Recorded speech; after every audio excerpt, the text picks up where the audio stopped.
Mock toe boots are massively popular, and if you happen to be looking for a pair, then I think you've come to the right place. Mocks are versatile, they're stylish, and they just seem to have the ability to elevate nearly any outfit. Today, I'm taking a look at 4 great boots from 4 pretty great brands, and we're gonna go over materials, construction, comfort, so that you can make informed decisions on your next pair. Let's get into it. Welcome to Stray Reviews. I'm Lee, and I'm here to help you find the best men's lifestyle gear and apparel. Now, last year we compared 4 mock toe boots, and this year I thought that I would bring you 4 more. The boots I have today range in price from $179, and then kind of goes up to $180 and $199, and then goes way up to $395. We're going to look at sleeper brand Warfield Grand. We're going to look at DVA, the upstart renegade of the group. We'll also look at Thursday Boot Company and Grant Stone. Each of these boots is recraftable, and they're all leather lined, but right about there is where the similarities end. They all have their own take on the mock toe boot, and I think that there's really kind of maybe something for everyone here. If at any time you want to get a closer look at any of these, I'll leave links down in the description below. All right, let's start off with the least expensive boot in the roundup today, the Warfield Grand trench boot in cognac full grain leather. Now, this is an oiled, waxy leather from Italy that has a really gorgeous tan kind of slash natural appearance to it. And I think it has loads of character and will develop more over time. These have a supple calfskin leather lining, a dual density EVA padded textile covered insole, which also happens to have a pretty cool camo pattern to it. It has a Texan fiberboard midsole and a leather outsole with a rubber lug forefoot and heel cover. The trench boot is Blake stitch constructed and can be recrafted should the need arise. And I found that the construction on these were just impeccable, near perfect. These have 2 sets of speed hooks on them, and I found them easy to get on and off right out of the box. One unique feature about these boots today is they are the only ones in this roundup with a pull tab, just in case you need one. However, the tab is so small, I'm not quite sure you'll be able to get your finger in there, so it's there. Warfield Grand says that they run true to size. I'm a 10 on the Brennick device. I took these in a size 10 and they fit great, although they are probably the snuggest fit in the bunch today. Not too snug, just maybe the right amount of snugness, and they are just the snuggest in the roundup. I'd say that the leather uppers aren't the most substantial of the boots today, but it's not exactly thin and flimsy either. In fact, I've bought boots that cost more, and the leather on those have been more thin and not as nice as these. And it also really has some great pull-up to it as well. And I'm looking forward to getting a lot of wears in these and just watching these develop a really nice patina, which is something that you can't say about most $179 boots in my experience. Some people might take issue with these being made in China, and that's understandable. However, the materials are mostly from Italy and from the US, and farming them out to a Chinese manufacturer is what helps them sell for $179. I know opinions on that are going to vary. These are great looking, comfortable boots that do punch way above their weight class and are a tremendous bang for your buck. Next up, we have the Dievier Nomad Gen 2 in cognac suede. So 2 cognacs today. This one was actually $220 a couple months ago when I did my full review, but they have since come down to $180, only $1 more than the Warfield Grand. And in my opinion, this makes these boots a steal. These boots have a true mock toe construction, and the only one today with a true mock toe construction, as opposed to the mock toe construction found on all the other boots today.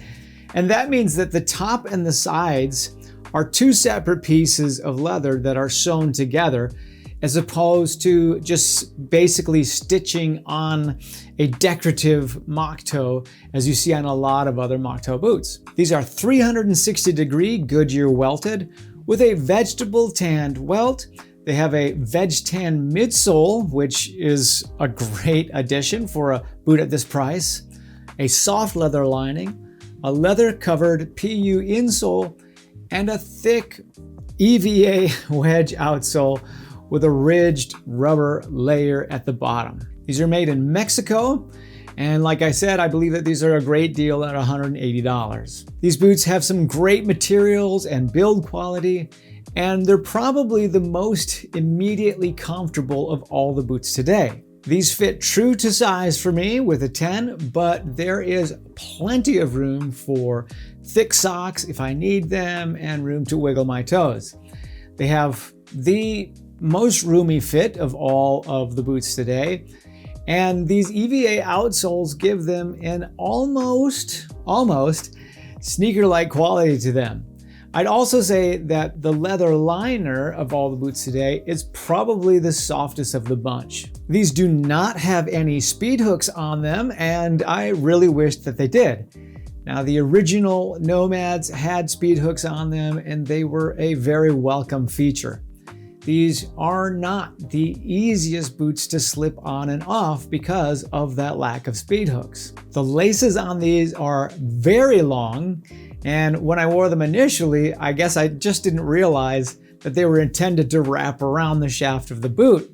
That's fine and all, but I actually still might swap these laces out for shorter ones. I really do like this EVA wedge sole, but I am concerned about its longevity, and I might just be being paranoid, but I don't think that this is going to last as long as leather or rubber. In fact, I'm pretty confident of that. You tell me, what do you all think about these soles? Let me know down in the comments below. These are up there with the Warfield and Grands for value, and maybe even a better value with this new lower price on them, and are going to be great for anyone looking for a tremendous deal on a boot that combines heritage construction with modern materials and comfort. Okay, number 3 on the roundup today is the Thursday Boot Company Diplomat with lug outsoles. Now, I know you might be thinking, hey, the Diplomats were in the roundup last year, and that is true, but Thursday has since released this lug sole version of their incredibly popular boot, and it is a very different animal from the aesthetics to the materials. The pair I have here is in a very handsome cinnamon oil snuff suede. The insides are leather lined, and I have to say that the lining on these is actually much nicer than the lining on my Diplomats from last year. And if you ask me, that is a very appreciated improvement. These are storm welt constructed. They have cork bed midsoles, pour-on antimicrobial insoles, and they sit on top of these rubber lug outsoles that Thursday calls Army Track. These are also made in Mexico, and they sell for $199. I personally really like the look of these boots, and they might just be the most versatile of the boots today, in my opinion. I feel like I can wear them with just about anything, and they would just about go.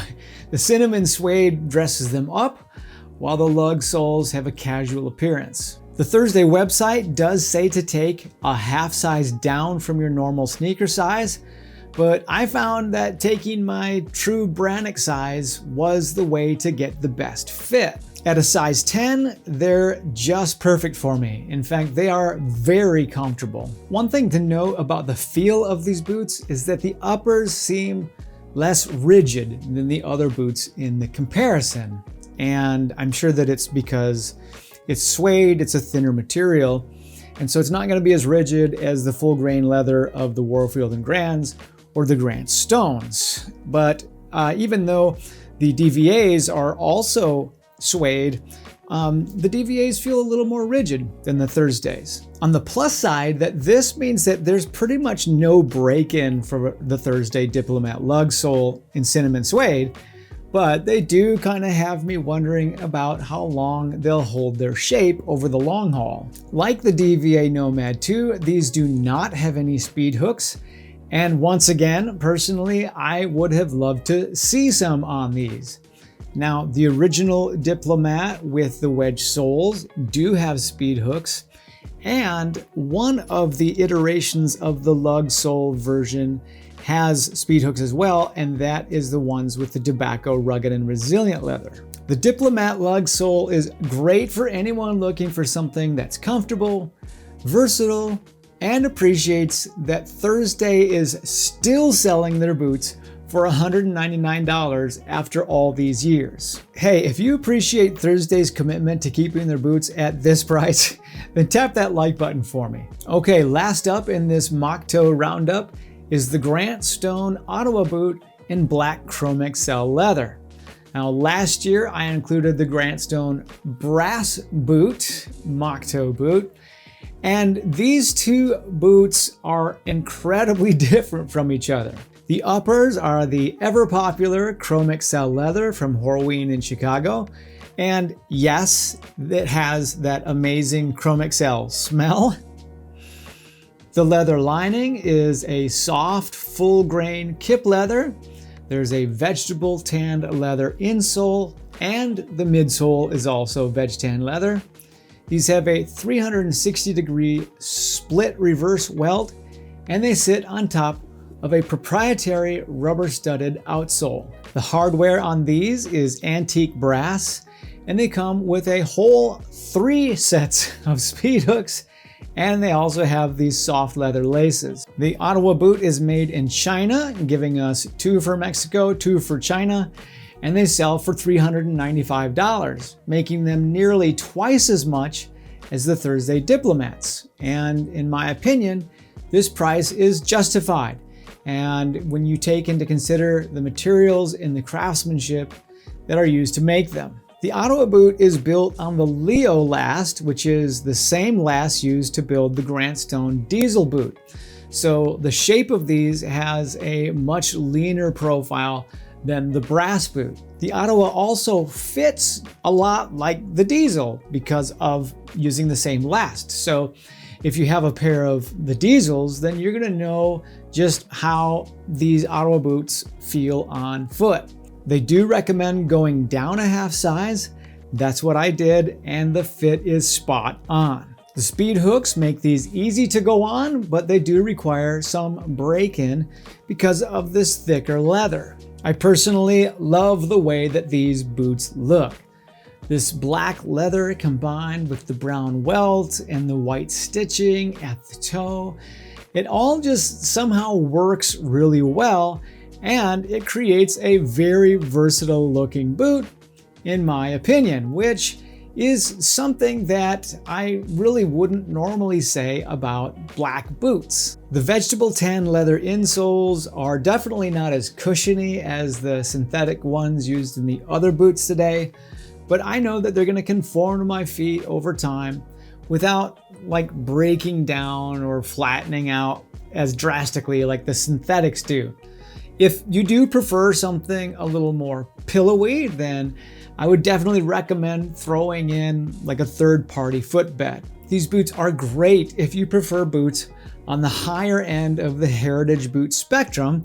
Now, I know that that's relative and that there are much higher end boots out there than these. However, if you prefer that, these are great for that. And that $395 price tag, it may seem high when you compare it to the others on this list, but it's actually, I think, a great price when you consider the great leather here used, that Horween leather, and the expert build quality that goes into them. All right, I'm gonna give you my bottom line opinion, but if you're getting some value out of this today, then I wanna invite you to subscribe to the channel so that you'll catch my upcoming reviews. Okay, the bottom line is that all of these boots do an excellent job within their respective categories. The Warfield and Grands, they fit that slightly dressier, well-built, yet wallet friendly category. The DVAs, they are a great option for casual, super comfortable boots. The Thursdays are, in my opinion, just fantastic all-rounders. And the Grant Stones are really in a league of their own. Out of all of them though, I have a suspicion that I might be getting the most wear out of the Thursdays because of their versatility and because of their comfort. And that is a great combination, versatility and comfort. Not to mention, at $199, if I just happen to accidentally trash them or whatever, I don't feel like I'm out too much. Only time will tell though. And I'm gonna let you know if I am getting the most wears out of these when I do the full review in the upcoming weeks. Now, if you wanna see my best mock toes video from last year, then check out this video here. I wanna thank Warfield Grand, DVA, Thursday, and Grant Stone for providing these boots for review. My opinions are my own, and I wanna thank you for watching. I'll see you over in the next video.